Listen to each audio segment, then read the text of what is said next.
Hello दोस्तों, मेरा नाम है विभव और आज की इस वीडियो में मैं आपको एक्सप्लेन करने वाला हूं हमारे क्लास 12th के फिजिकल एजुकेशन बुक के unit number 10 training in sports को।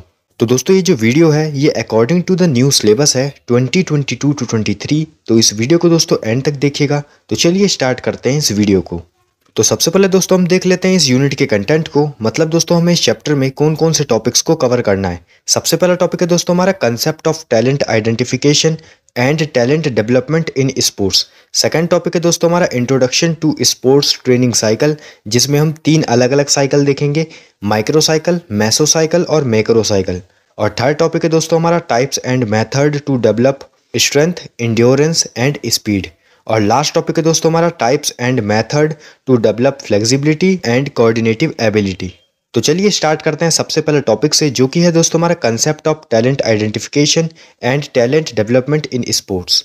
इसका मतलब है कि हमें सबसे पहले टैलेंट को आइडेंटिफाई करना है और फिर उसको डेवलप करना है। तो दोस्तों टैलेंट आइडेंटिफिकेशन एक बहुत ही एसेंशियल प्रोसेस है जिसकी हेल्प से हम बेस्ट प्लेयर्स को सिलेक्ट कर सकते हैं। और इसका दोस्तों अच्छा एग्जाम्पल है जो अब वर्ल्ड कप आने वाला है, T20 वर्ल्ड कप, जिसमें दोस्तों आपने देखा होगा T20 वर्ल्ड कप के लिए इंडिया की टीम तैयार हुई है क्रिकेट की, और वो सारे प्लेयर T20 वर्ल्ड कप के अंदर खेलेंगे इंडिया के लिए। तो ये क्या हुआ, यहाँ पर भी दोस्तों जितने भी प्लेयर्स आए हुए हैं खेलने के लिए, उन सभी लोगों का दोस्तों टैलेंट आइडेंटिफिकेशन ही हुआ है यहाँ पर, क्योंकि उनके अंदर भी जितने भी बेस्ट प्लेयर्स हैं उन्हीं को सिलेक्ट कर कर किसी टूर्नामेंट में भेजा गया है ताकि वो लोग वहाँ पे कम्पीट कर सकें। और दोस्तों टैलेंट आइडेंटिफिकेशन में जो सिलेक्शन प्रोसेस होनी चाहिए वो बिल्कुल फ्री एंड फेयर होनी चाहिए, किसी के साथ भी कोई भी डिस्क्रिमिनेशन नहीं होनी चाहिए और स्पोर्ट्समैनशिप की भावना को ध्यान में रखते हुए ही होनी चाहिए। और इसके लिए एक सिलेक्टर को भी ज़रूरी रहता है कि वो प्लेयर को समझे और एक सुटेबल सिलेक्शन प्रोसेस को यहाँ पर अडॉप्ट किया जाए। अब हम देख लेते हैं definition of talent identification.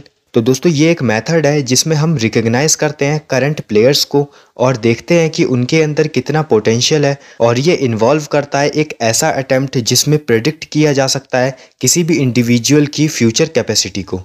Talent identification based होता है प्लेयर्स के फिजिकल एट्रीब्यूट्स पे, फिजियोलॉजिकल स्किल्स पे, टेक्निकल स्किल्स पे, साइकोलॉजिकल स्किल्स पे, कॉग्निटिव स्किल्स पे और सोशल स्किल्स पे। अब हम देख लेते हैं डेफिनेशन टैलेंट डेवलपमेंट का।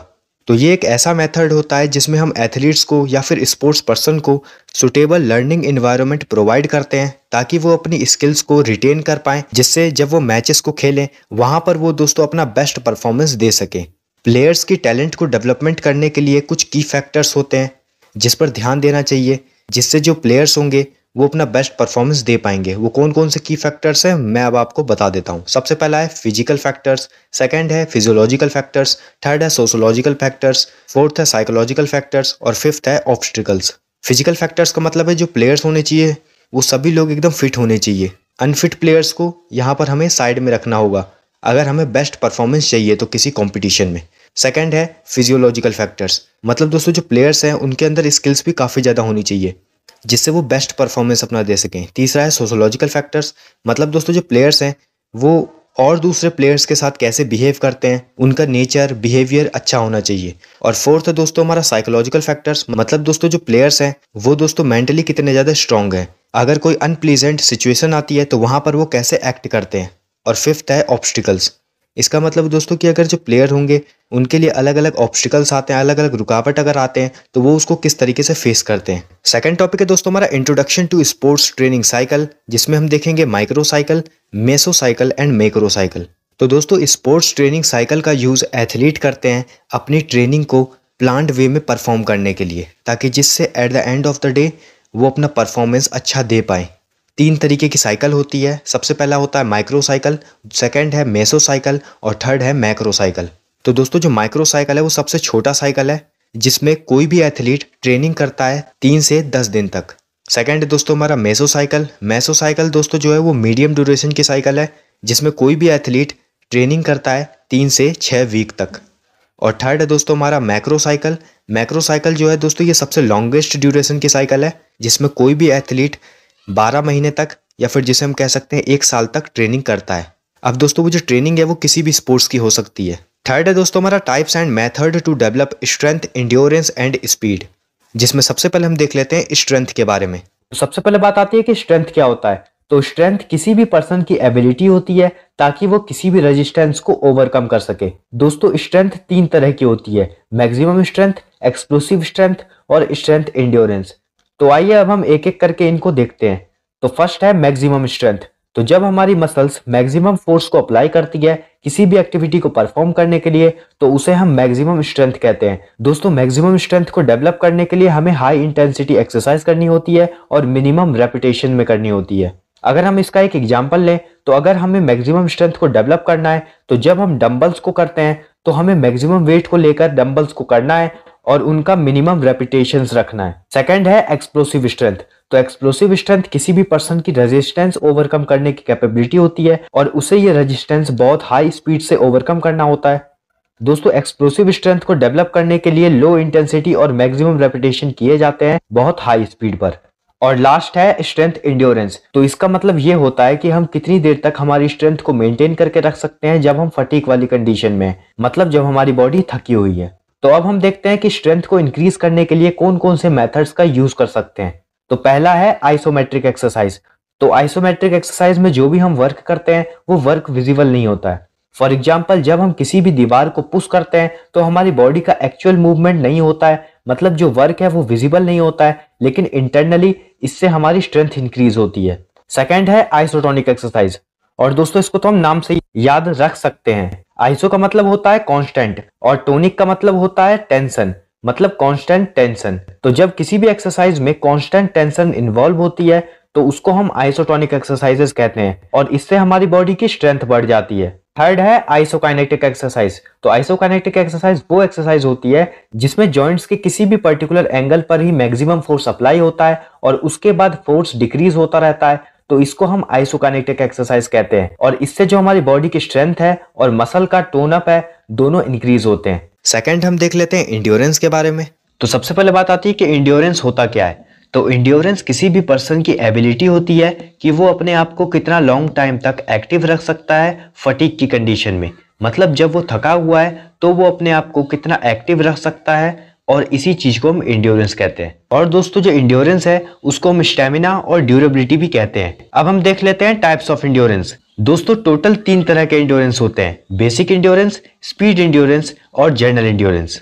तो आइए अब हम एक एक करके इन तीनों को देखते हैं। तो पहला है बेसिक इंड्योरेंस। तो बेसिक इंड्योरेंस किसी भी पर्सन की एबिलिटी होती है जिससे वो लॉन्ग ड्यूरेशन के लिए स्लो पेस पर अपने बॉडी मूवमेंट्स को परफॉर्म करता है, for example jogging, walking, slow running etcetera. Second है स्पीड इंड्योरेंस। तो स्पीड इंड्योरेंस किसी भी पर्सन की वो एबिलिटी है जिससे वो एक शॉर्ट पीरियड ऑफ टाइम के लिए अपनी बॉडी के कैपेबिलिटीज को मेंटेन करके रखता है। और लास्ट है जनरल इंड्योरेंस। तो दोस्तों जो जनरल इंड्योरेंस है वो दोस्तों किसी भी पर्सन की वो एबिलिटी है जिसके थ्रू वो फटीग को रेजिस्ट कर पाता है।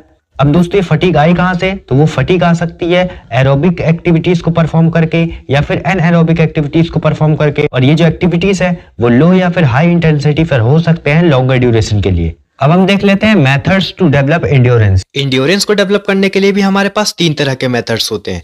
फर्स्ट है continuous training method. Continuous training method में हम किसी भी एक्टिविटी को कंटिन्यूअस पीरियड ऑफ टाइम के लिए परफॉर्म करते हैं। इसमें हम जनरली हमारे बॉडी के इंटेंसिटी को लो रखते हैं, for example slow running. Second है इंटरवल ट्रेनिंग मेथड। इसको भी हम नाम से ही पता लगा सकते हैं, मतलब हम इसमें किसी भी एक्टिविटी को इंटरवल्स में करते हैं। फॉर एग्जांपल अगर हम रनिंग भी कर रहे हैं तो हम रनिंग को इंटरवल्स में करेंगे, लेकिन जब हम उस एक्टिविटी को परफॉर्म कर रहे होंगे तब हम उसको हाई इंटेंसिटी से करेंगे। और ये मेथड बेस्ड है एफर्ट एंड रिकवरी प्रिंसिपल पर, मतलब हम पहले हमारी बॉडी पर एफर्ट अप्लाई करते हैं और फिर थोड़ी देर के लिए बॉडी को रेस्ट देते हैं ताकि वो रिकवर हो सके। और लास्ट है फार्टलेग ट्रेनिंग मेथड। तो जो फार्टलेग ट्रेनिंग मेथड है वो कंटिन्यूअस ट्रेनिंग और इंटरवल ट्रेनिंग का कॉम्बिनेशन है। इसमें किसी भी एक्टिविटी को कंटिन्यूअस पीरियड ऑफ टाइम के लिए किया जाता है, लेकिन उसको हम वेरिंग पेस में करते हैं। फॉर एग्जाम्पल फार्टलेग ट्रेनिंग मेथड में हम सबसे पहले वार्म अप कर सकते हैं 7 से 10 मिनट के लिए, फिर हाई इंटेंसिटी स्प्रिंट, फिर लाइट जॉगिंग, फिर cool down with steady jogging, फिर स्टेयर्स को चढ़ना, फिर वर्टिकल जंप, पुशअप्स, सिटअप्स और लंजेस। मतलब हम इतनी सारी एक्टिविटीज को परफॉर्म करते हैं कॉन्टिन्यूअसली लेकिन वेरिंग पेस में। थर्ड हम देख लेते हैं स्पीड के बारे में।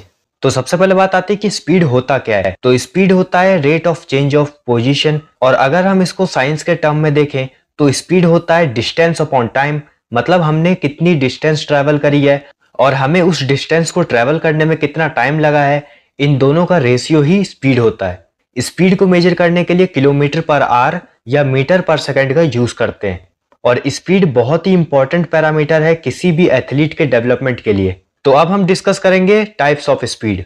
तो पहला होता है रिएक्शन स्पीड एबिलिटी।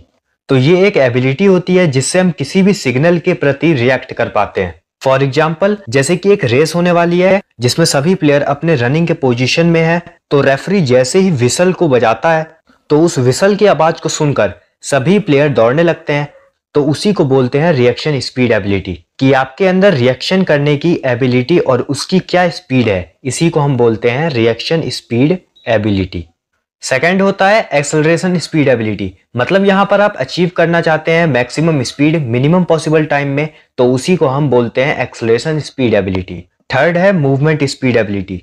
मतलब किसी भी मूवमेंट को परफॉर्म करने में कितना मिनिमम टाइम लग रहा है, इसी एबिलिटी को हम बोलते हैं मूवमेंट स्पीड एबिलिटी। फोर्थ है लोकोमोटर स्पीड एबिलिटी। तो ये एक ऐसी एबिलिटी होती है जिसमें हम मैक्सिमम स्पीड को मिनिमम टाइम या डिस्टेंस तक मेंटेन करके रख सकते हैं। जैसे अगर हम 100 मीटर रेस या 200 मीटर रेस कर रहे हैं तो उसमें हमें मैक्सिमम टाइम के लिए हमारी मैक्सिमम स्पीड को मेंटेन करना होगा, क्योंकि ये एक शॉर्ट डिस्टेंस रेसेस है। फिफ्थ है स्पीड एंड्योरेंस। मतलब हम थकान के बाद कितनी देर तक हमारी स्पीड को मेंटेन करके रख सकते हैं, इसी एबिलिटी को हम बोलते हैं स्पीड एंड्योरेंस।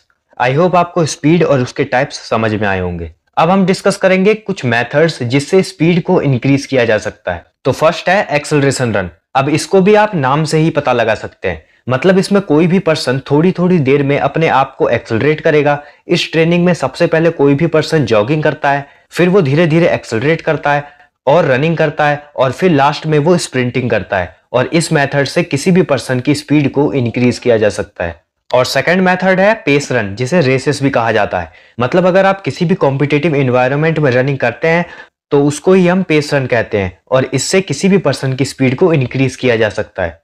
लास्ट टॉपिक है दोस्तों हमारा types and method to develop flexibility and coordinative ability, जिसमें सबसे पहले हम देख लेते हैं फ्लेक्सिबिलिटी के बारे में। तो सबसे पहले बात आती है कि फ्लेक्सिबिलिटी होता क्या है। तो जॉइंट्स के रेंज ऑफ मूवमेंट को ही हम फ्लेक्सिबिलिटी कहते हैं। अब दोस्तों जो फ्लेक्सिबिलिटी है वो 2 टाइप्स की होती है। सबसे पहली है पैसिव फ्लेक्सिबिलिटी, दूसरी है एक्टिव फ्लेक्सिबिलिटी। तो पैसिव फ्लेक्सिबिलिटी में क्या होता है, the ability to do joint movement with an external help of partner.